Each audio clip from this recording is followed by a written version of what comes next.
Bienvenido, bienvenida a una cita contigo. Soy Ana González y te doy la enhorabuena por regalarte este tiempo para ti. Hoy me acompaña mi escritor favorito. Los que me conocéis ya sabéis la admiración que siento por Francesc Miralles y todo lo que escribe, pues siempre tengo alguno de sus libros en mis rincones de lectura y los recomiendo siempre que puedo. Francesc Miralles es un experto de alcance mundial en todo lo referente al desarrollo personal y la espiritualidad. Tras iniciarse como editor en estos géneros, ha escrito decenas de libros de gran impacto internacional, como el conocido Ikigai, junto con Héctor García, o la novela inspiracional Amor en minúscula, traducida a 27 idiomas. Él suele acompañar además a otros autores y es un gran descubridor de nuevas tendencias. Actualmente combina su trabajo como periodista del País, Cuerpo Mente, la cadena SER y Radio Nacional de España con conferencias en los 5 continentes. Yo definiría a Francesc, si me lo permite, como un artista de la palabra y los sentimientos, amante de la luna, los haikus y el mundo oriental, un viajero infatigable, un soñador con los pies en la tierra, un gran amigo de sus amigos, un optimista que sabe sacar a su niño interior y una persona vitamina, pues escucharlo o leerlo recarga las pilas y te llena de sabiduría e inspiración. Así que es un placer para mí tener hoy aquí en una cita contigo a Francesc Miralles, además en el Día Internacional de las Bibliotecas, nada es casualidad, y es un honor poder entrevistar a alguien a quien tanto admiro, por lo que vamos a saborear este momento como si fuera una ceremonia del té, que sé que tanto le gusta, y como dice su libro Ichigo Ichie. Bienvenido, Francesc, ¿cómo estás? Encantado de hablar contigo, Ana. Un placer estar en tu espacio. Muy bien, pues igualmente. Bueno, cuando supe que ibas a publicar un libro llamado Namaste, hice la reserva enseguida porque estaba deseando disfrutar de un libro que precisamente es una de las palabras que a mí más me gusta, ¿no? Entonces estoy ahora saboreándolo, lo tengo aquí Bien y marcado. quisiera que nos hablases un poquito de él, ¿no? Porque después del gran éxito del Ikigai, pues... eh, cómo es la sabiduría india o hindú que tú nos reflejas en Namaste.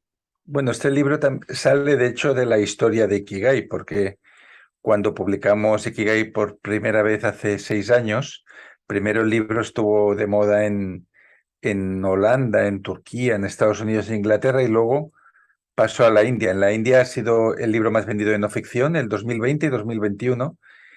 Héctor fue a Bombay a dar conferencias y yo estuve en 5 ciudades indias dando charlas y mucha gente nos preguntaba si no nos gustaría explicar su cultura de esta manera sencilla y aplicada al día a día que habíamos hecho con Ikigai. Y ahí fue cuando durante la pandemia empezamos ya a trabajar en el libro. Los dos habíamos leído mucho de la India y yo había viajado bastante más porque mi primer viaje a Asia fue a la India y el primer libro que escribí estaba en la India cuando lo hice. Entonces fue como reconectar con una vieja inspiración y también ver qué es lo que propone la India de hoy, ¿no? Los grandes gurús tecnológicos, qué es lo que piensan, de qué manera actúan, por qué están gobernando el Silicon Valley. Por lo tanto, es un libro que recoge 4 o 5 mil años de sabiduría y lo hace de manera práctica para que todo el mundo pueda aplicarlo.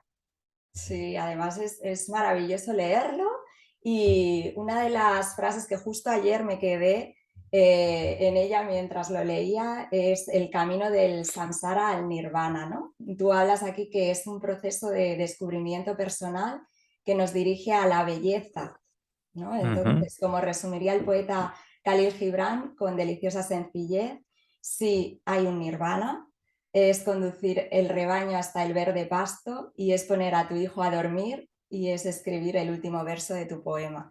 Me encantó porque además justo lo leía, hice eso, ¿no? Puse a mi niño a dormir y vine a preparar y repasar un poco más esta entrevista y a veces como que nos complicamos la vida, ¿no? Con grandes objetivos y es todo mucho más sencillo, ¿no? Sí, de hecho sí. O sea, aunque a veces los libros de espiritualidad son enormes tochos llenos de citas y de referencias y de cosas en sánscrito y en pali, en realidad, si los reducimos al sentido común, son unas pocas reglas para la vida, que son las que hemos intentado poner aquí. Y yo diría que una de ellas sería conocerte a ti mismo, que ya lo decía Sócrates, pero que también lo decían los filósofos indios de su misma época. La otra sería despréndete de todo lo que no necesitas, ¿no? O sea, vivir de una forma más frugal, más ligera, aplicar el minimalismo a tu vida.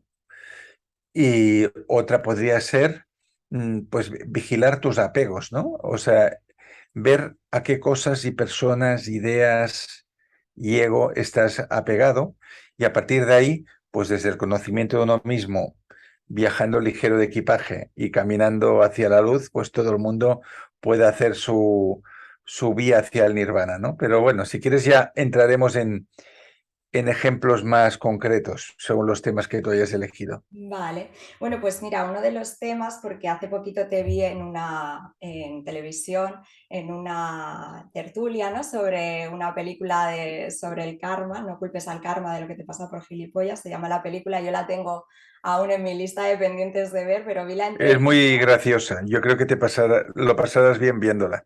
Y sí, es una muy buena seguro. actuación por parte de la protagonista. O sea, es interesante y además, más allá de la anécdota de que es una cosa muy ligera, hay un trasfondo que está bien. Ahí está. ¿Y tú qué opinas entonces? Darnos tu visión sobre el karma, aunque he leído algo de Bueno, esto ya. yo creo que el karma realmente cada cual se lo trabaja. Yo, a ver, tengo la suerte o la desgracia de no creer en otras vidas, ni antes ni después, ¿no? Entonces, el karma yo lo entiendo como algo que vamos viviendo a lo largo de esta vida. Entonces, si entendemos que karma es la ley de la causa y efecto, las personas que se labran un buen karma son las que son conscientes de que el lugar donde están es consecuencia de muchas decisiones que han tomado previamente. Las personas que no tienen el karma bajo su control son aquellas que atribuyen lo que va mal a los demás, a la mala suerte, al momento histórico, a los políticos, a mil razones, pues a la pandemia, ¿no? Entonces, yo diría que para hacernos amigos del karma, tenemos que conocer los procesos que nos han llevado hasta aquí, ¿no? Entonces podemos poner ejemplos muy prácticos. Pues una persona que siempre ha tenido mala suerte en el amor, o que dice eso, ¿no? Y que se le han repetido una serie de patrones, ¿no? Que han elegido hombres o mujeres que se rompían por el mismo lugar. Entonces la pregunta sería, ¿por qué los has elegido, no?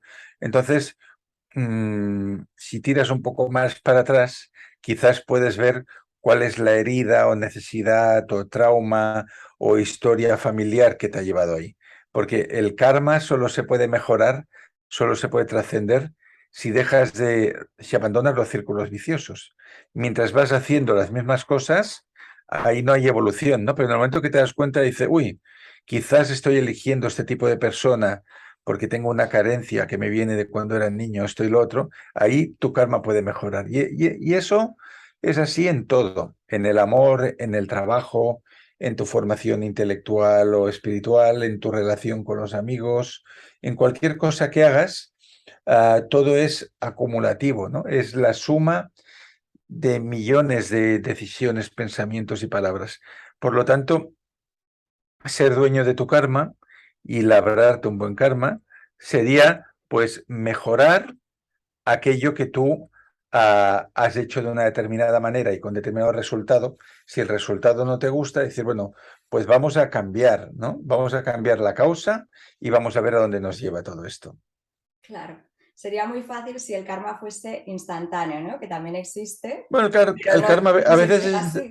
a veces es instantáneo, el karma, que tú haces algo y en ese mismo momento te das cuenta que te has equivocado. Pues entonces, si quieres corregir tu karma, pues pide disculpas, rectifica, haz otra cosa o cambia de actitud, ¿no? Entonces, el karma puede funcionar de manera muy rápida, no hay que esperar a otras vidas, ni siquiera dentro de esta. Ahí está. Otro de tus libros en el que precisamente tratas muchísimos de estos temas, ¿no? Y que a mí también me ha encantado, es el de 20 preguntas existenciales, que, Sí. bueno, súper recomendable, porque hablas tanto de amor, de amistad, de espiritualidad, tristeza, la muerte, y nos das tu visión y la de, bueno, pues muchos otros expertos y es bueno, un un navegar, ¿no? Por un conocimiento sobre todos estos temas espirituales. Pero aparte de esto, yo me pregunto, ¿hay alguna pregunta más, aparte de estas 20 que me imagino que sí que se te quedó en el tintero, para una segunda entrega? ¿O crees que ahí están las más importantes? Bueno, ¿O alguno yo de creo que tus podríamos lectores? hacer cientos de preguntas. Además, en cada momento de nuestra vida, las preguntas son otras, ¿no? Entonces, estas 20 quizás las elegí porque me parecieron las más universales, las que se hace todo el mundo, ¿no? Pero sin duda, si nos pusiéramos ahora a pensar, habría muchas preguntas que nos podríamos hacer sobre uno mismo, sobre el mundo, sobre el misterio de la vida, sobre la trascendencia, la creatividad, el arte. El ser humano es poliédrico y tiene muchísimos intereses, ¿no? Entonces, no sé qué preguntas haría ahora si tuviera que escribir un nuevo libro, pero seguro que las preguntas nunca se nos van a terminar, porque de hecho, algo que caracteriza a las preguntas es que con cada respuesta aparecen nuevas preguntas. Con lo cual, hacerse preguntas, interrogarse, es un proceso que no tiene fin. Es un modo de vida como de explorador. Ajá.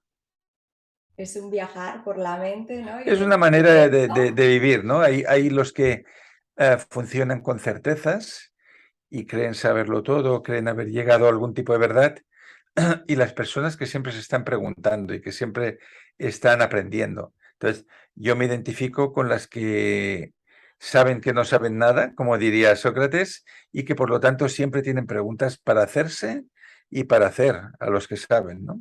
Ujú. Y a mí me interesa especialmente el tema de la felicidad. También lo tocas en este libro y en muchos otros, incluso pues tienes un libro incluso dedicado a ello, ¿no? Sobre entrevistas también que tú hiciste y Sí, demás. hace mucho tiempo, de ese sí, fue casi uno de mis primeros libros en este sector. Y dices, compartes aquí en este libro, ¿no? Bueno, que cómo prolongar la felicidad y una de las formas es compartirla.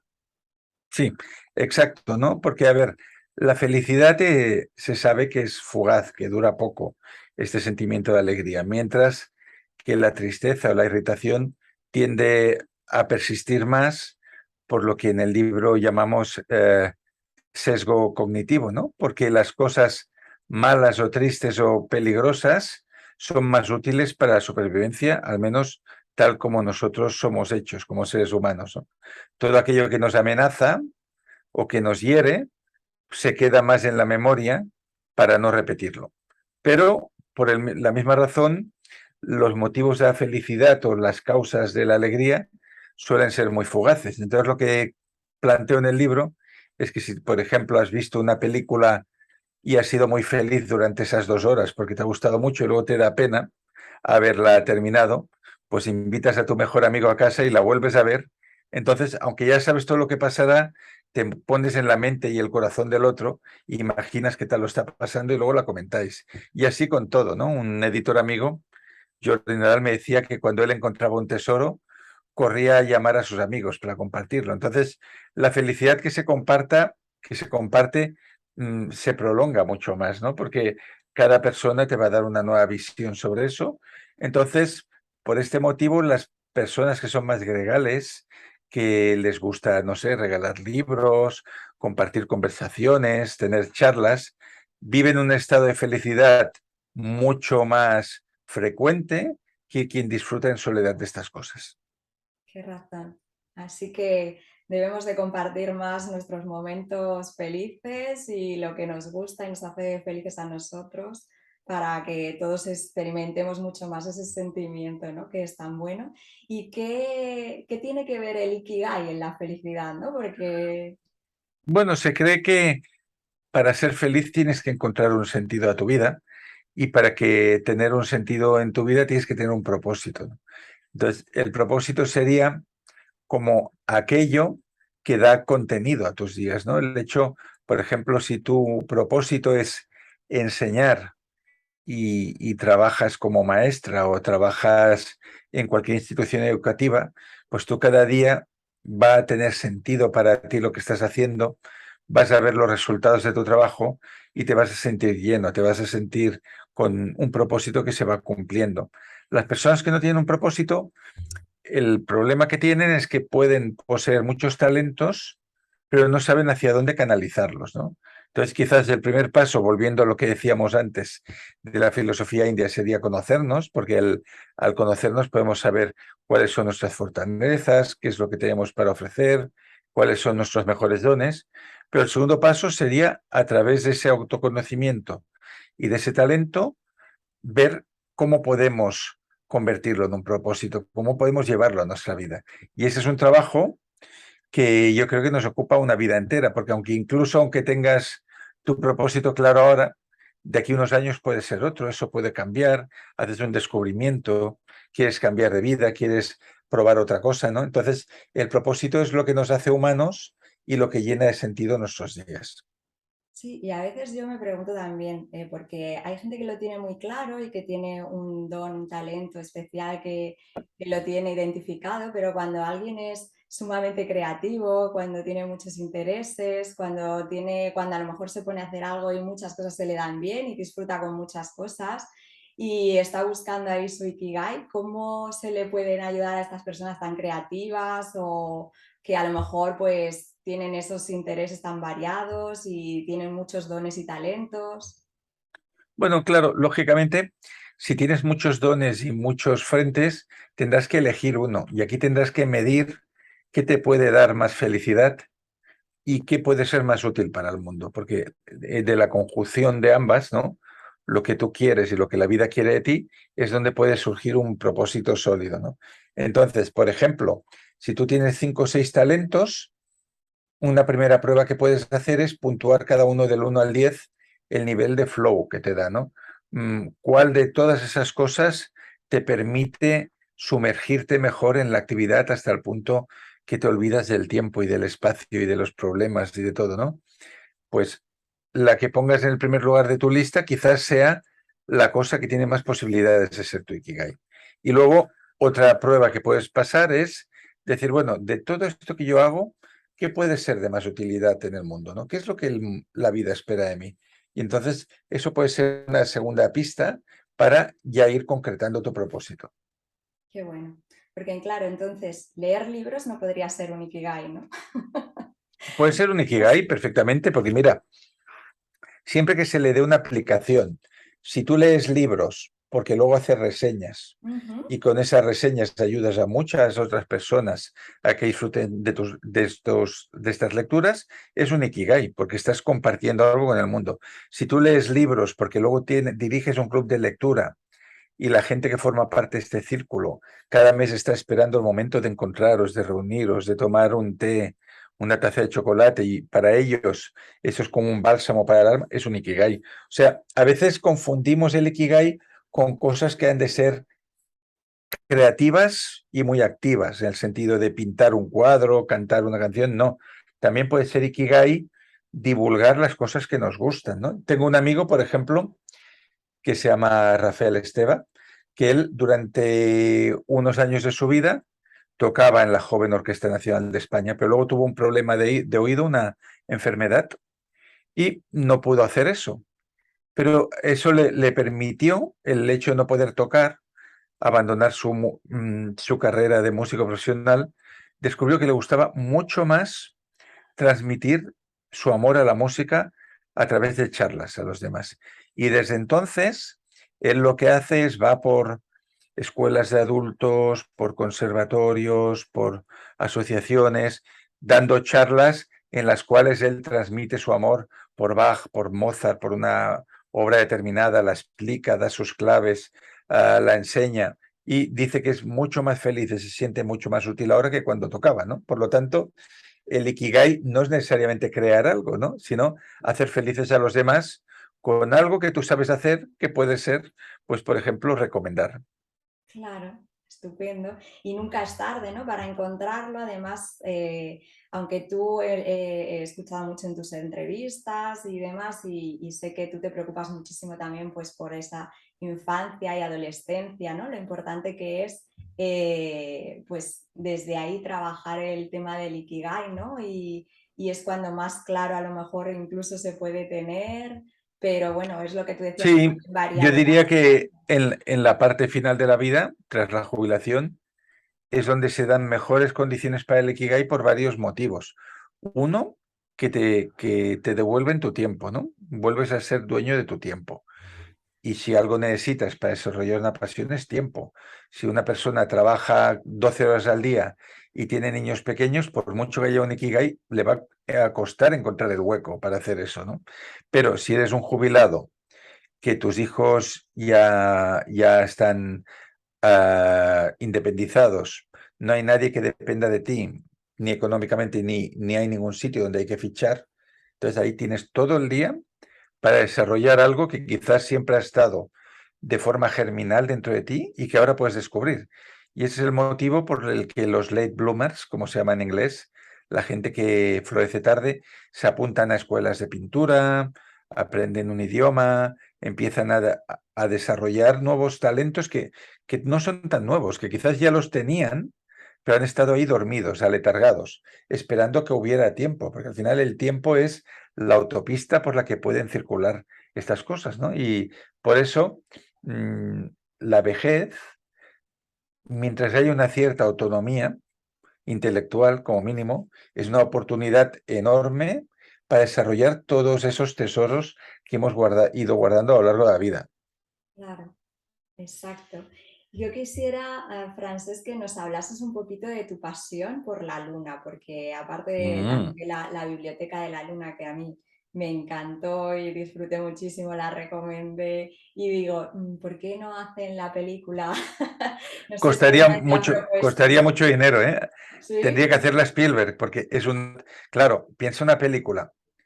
La parte que pasa en la Tierra no es problemática, porque es una ya, ciudad que podría ser cualquiera, una ciudad con mar puede ser en cualquier sitio, pero construir un hotel en la Luna, bueno, o en unos estudios que parezca la Luna y simular un viaje espacial y luego las salidas con los vehículos, esto sería una película de Hollywood ya, ¿eh? De alto total. presupuesto. Yo lo Ojalá propongo.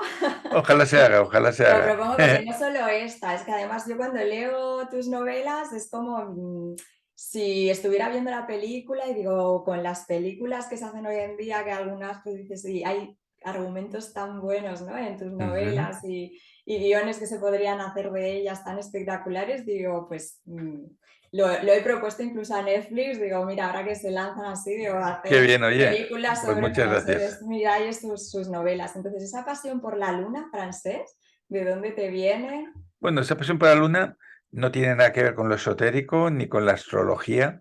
Es una pasión que forma parte de mi pasión viajera, ¿no? Yo siempre digo que antes de saber cuál era mi propósito vital, cuál era mi Ikigai era viajar, ¿no? En ese momento. Y para mí desde pequeño, pues el más soñado de los viajes sería ir a la luna, quizás porque cuando yo era pequeño iba a lo que entonces se llamaba EGB y que ahora es primaria, hacía muy pocos años del último viaje del Apolo. Entonces, se prometía que la humanidad tendría hoteles en la Luna, que lo colonizaríamos, que eso sería como una base para ir a otros planetas, etcétera, y luego todo eso se paró, ¿no? Pero en mi fantasía de niño quedó como el sueño de ir a la Luna. Entonces, como no se ha podido ir o no se dan las condiciones para poder ir, pues para eso está la literatura, ¿no? Lo que no puedes vivir en la realidad, pues lo pones en un libro. Y en el libro de la Biblioteca de la Luna, más allá de un viaje, es una historia de amor entre una persona que está en la Tierra y una chica que está en el primer hotel que se construye en la Luna.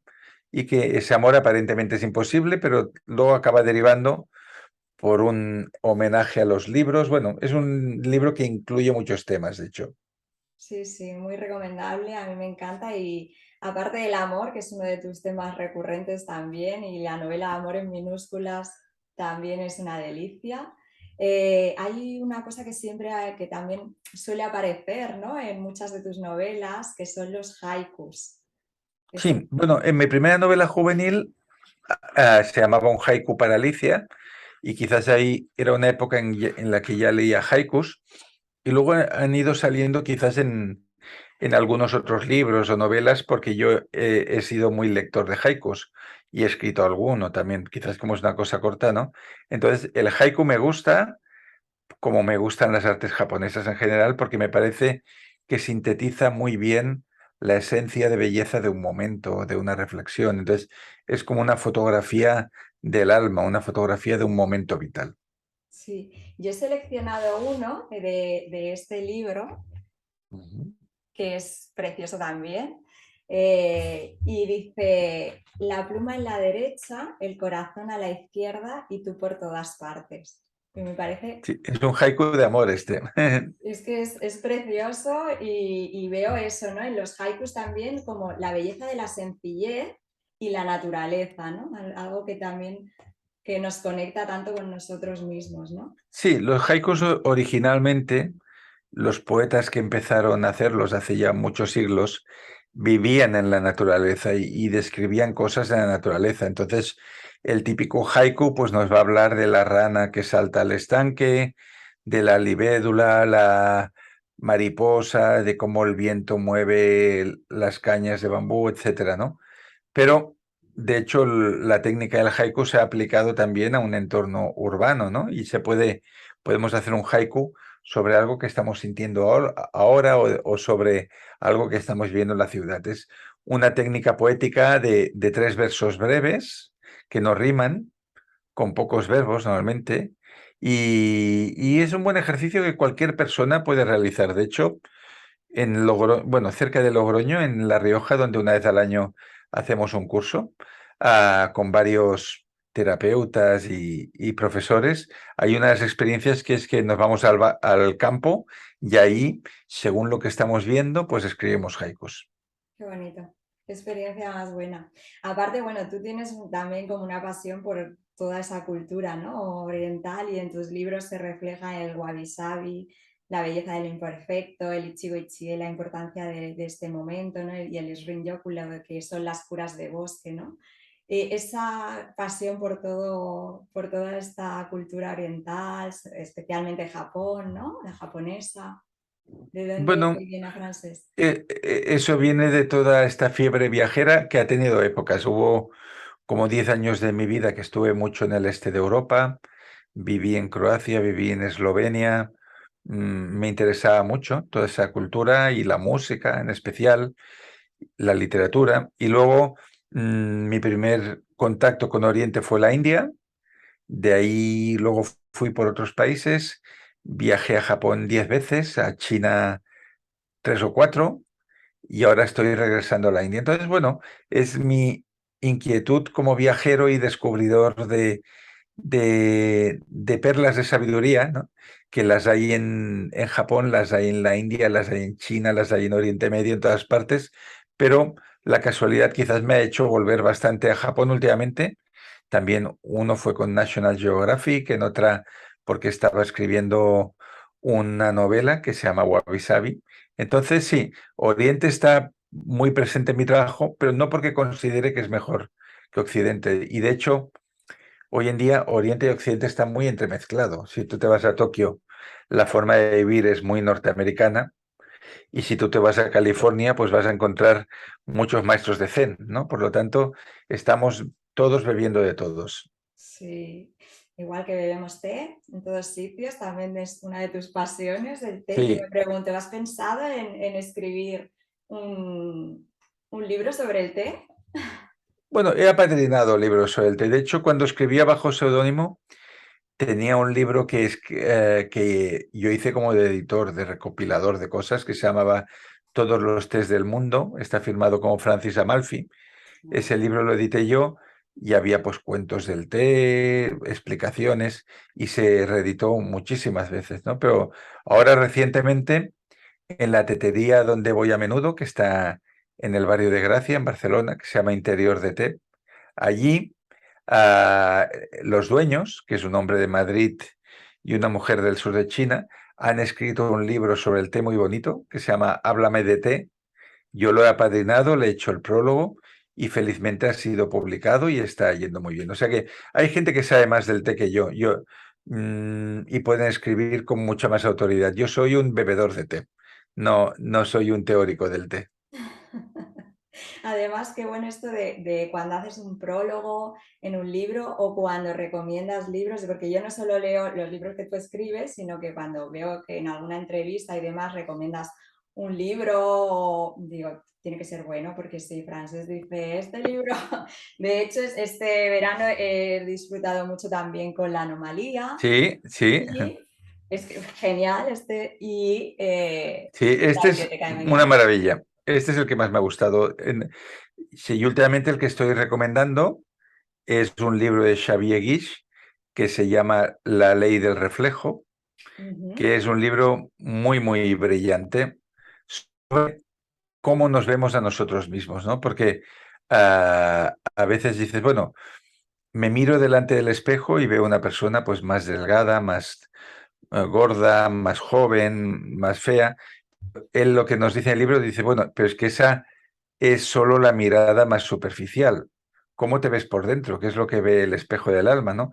¿Qué opiniones tienes sobre quién tú eres, sobre tu misión en la vida? Entonces, este libro, La ley del reflejo, lo encuentro utilísimo. Y de hecho, le hice el prólogo, porque él fue mi terapeuta en un momento importante de mi vida.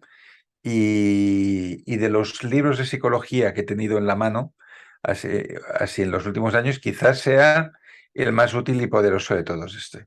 Tomamos nota. Tomamos nota de él. Tomamos nota. Y yo quería que nos hablases en los últimos minutos un poquito también de la importancia de la música, ¿no? En tu vida, porque Sí, sí, a como ver, ves, yo creo que es bueno en la vida tener ikigais que se relacionan con el dinero y otros que no tengan ninguna relación, porque esa es la magia, ¿no?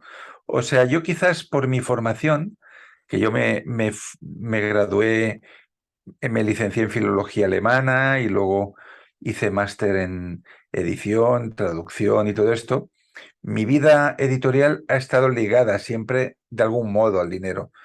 No porque se ganara mucho dinero, sino porque era un trabajo, ¿no? Pues en una época traduciendo libros, en otra viviendo como editor, en la otra como autor bajo seudónimo, pero es algo que está dentro del circuito profesional, ¿no? O sea, tú traduces un libro, el libro se publica, la gente lo puede comprar y luego, bueno, pero está bien a veces tener cosas que no tienen ninguna relación con el mundo productivo. Y esta ha sido mi relación con la música.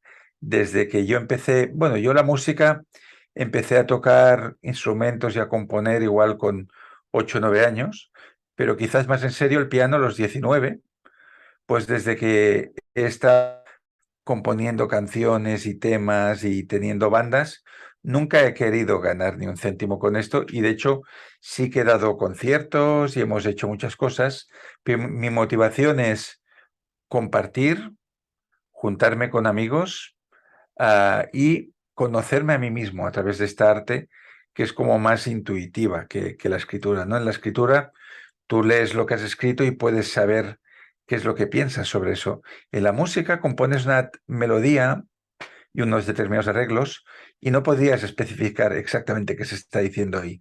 Te mueves en un campo más misterioso, ¿no? Por lo tanto, la música yo diría que es una muy buena manera de contactar con emociones que están más en el inconsciente. ajá, ¿qué sería, no? De la vida sin música, siempre hay una banda Sí, sonora, ¿no? En... he conocido a alguna persona que no le gusta la música, pero ningún tipo de música y que no escucha jamás música. Pero es raro.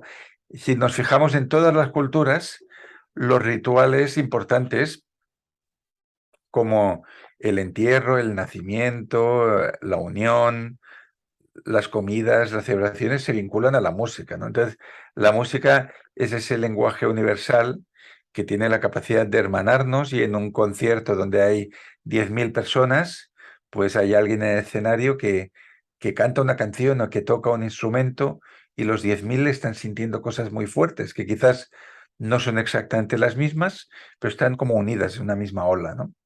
Y eso es lo bello de la música para mí. Sí, sí, total. No sé si estas personas que no les gusta la música realmente llegan a ser felices, ¿no? Pero bueno, Bueno, igual son felices con otras cosas o igual, no sé, les falta un poco de swing en su vida, les claro. falta sí, sí, un poco de ligereza, ¿no? Pues la música lo que nos da es que nos ayuda a despegar de nuestra realidad cotidiana. Se eleva totalmente. Y por último, tu biografía, que también me ha encantado leerla. eh, Los lobos cambian el río, ¿no? Y estoy pensando, bueno, paras en un momento determinado, ¿no? Sí, porque, a ver, antes ha cambiado mucho el estilo en el que se escriben las biografías. Antes una biografía incluía desde que la persona nace hasta su muerte, ¿no? Y de hecho una biografía no se escribía hasta que no estabas a punto de morirte. Por eso hay gente que me ha dicho, ¿pero por qué lo escribes? Aún te faltan años por vivir, ¿no? Pero hay la autoficción actual, por ejemplo, hay un libro que me gusta muchísimo de Coetzee, el premio Nobel sudafricano, que se llama Juventud. Y esa biografía cuenta un año o dos de su vida, solo que es cuando él deja Sudáfrica para establecerse en Londres y quiere vivir como poeta y le pasan muchas cosas divertidas. Y es una biografía que igual incluye eso, 2 años, ¿no? Y es maravillosa. Y, por ejemplo, si vemos el documental que han estrenado de David Bowie, que se llama Moonage Daydream, no vemos su muerte ahí, ni su nacimiento, sino que trata sobre la creatividad. Entonces, yo lo que quise explicar en Los lobos cambian el río, el nacimiento del amor, de la creatividad, de la espiritualidad y cómo las personas que entran en nuestra vida pues modifican nuestro rumbo, ¿no? Y me detuve a los 30 años, 32, porque es justo el momento en el que me pongo a escribir el primer libro. Y eso en un próximo volumen, que no sé dónde terminará, pues empezaré desde ese punto y contaré otras historias, ¿no? Estamos esperándolo y Espero además, empezarlo a escribir esta Navidad. Esta ah, Navidad que ya habré vuelto de viajes que tengo y obligaciones. Espero escribirlo. No sé si llegará hasta el punto actual o igual hasta los, no sé, 46, 47 años, que hay otro punto importante de giro ahí. ajá. Es que yo creo que además es terapéutico, ¿no? Cuando dices, me han preguntado que por qué lo he escrito, pero es que creo que todos deberíamos de hacer ese ejercicio, Es ¿no? un ejercicio muy interesante que de hecho en los cursos de escritura que hacemos con Silvia de la Coan, siempre sugerimos a los alumnos que imaginen si su vida fuera un libro, qué título le pondrían y que hagan un índice de los capítulos que ya han vivido, ¿no? Y Ujú. cuando ya han hecho ese índice que nos permite como poner nombre a las etapas que hemos vivido, el ejercicio ya clave es, bueno, ponle título al próximo capítulo, ¿no? Que dice, uy, pues si no lo he vivido aún, digo, por eso, ¿no? ¿Qué es lo que quieres vivir? Es fenomenal. Disculpa, tengo a mi perrita aquí, Luna, que Muy además bien. se llama Luna, Luna, pues bienvenida. y está aquí queriendo ser protagonista también, Sí, pero pues, bueno, pues yo quisiera va perfecto. quisiera acabar también con una de esas frases, ¿no? que aparece en tu biografía, que dice, todos somos de algún modo cantos rodados que evolucionan a fuerza de golpes, saltos y accidentes, arrastrados por el flujo irresistible de la vida, ¿no? Porque nos hablas de cómo las piedras rugosas rodando por el Sí, río.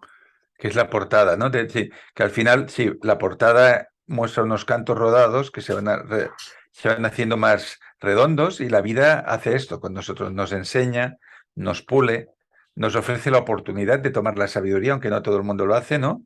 Y nos lleva compañeros fascinantes de viaje, que a veces son personas, a veces son libros, a veces son experiencias, ¿no? Pero la vida es algo vivo, como un río que va cambiando su curso. Pues nada, muchas gracias por esta entrevista. Creo que se va a cortar la conexión. Sí, Ha sido muy namaste, bonita. de verdad, gracias Namaste. por este